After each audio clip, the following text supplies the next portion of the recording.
My name is Barry Cooper. I'm a professor of political science at the university here, and I'm also a fellow of the Center for Military and Strategic Studies. My day job in the political science department is teaching political philosophy, mostly Plato and Aristotle and Machiavelli. And in CMSS, I've been teaching a course called War and Interpretation. In the past few years, it has turned into an analysis of how soldiers experience battle from the beginning in prehistoric times right up to the conflict in Afghanistan.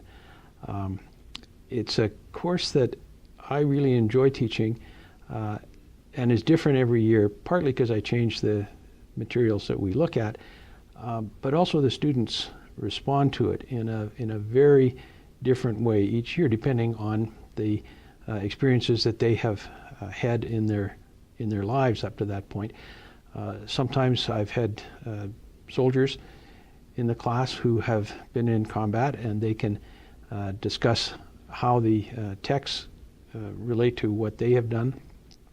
Sometimes the balance is different. It's mostly kids in political science, not CMSS students. But I find it really a very exciting course.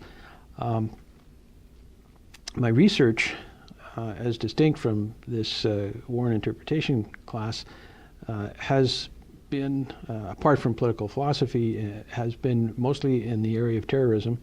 I wrote a book a few years ago called New Political Religions, and it's a discussion of terrorism as a religious phenomenon, not simply the jihadist, Salafist militancy that we are so familiar with through Al-Qaeda and the development of Al-Qaeda, but also Aum Shinrikyo in Japan and their attack on the Tokyo subway system. There are a lot of similarities between the peculiar kind of religious sensibility that you find in Aum Shinrikyo and in Al-Qaeda. It's nothing that has not been experienced in the history of Western political thought, going back to the Gnostics of antiquity, to medieval sectarian activist mysticism, even up to modern ideological movements. There's a very similar kind of experience and acting out of the experiences of these political actors.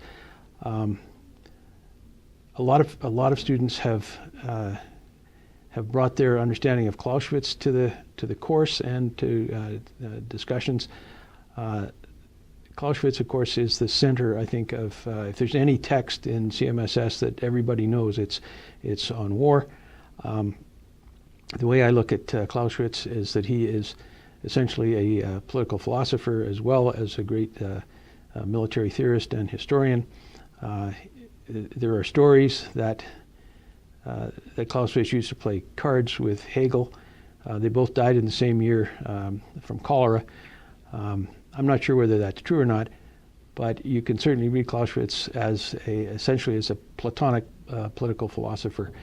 I've discussed this with a number of students over the years. They find it intriguing, and they're completely unpersuaded. But that's fine. That's what political philosophers are for, and that's the contribution that we make to the program at CMSS.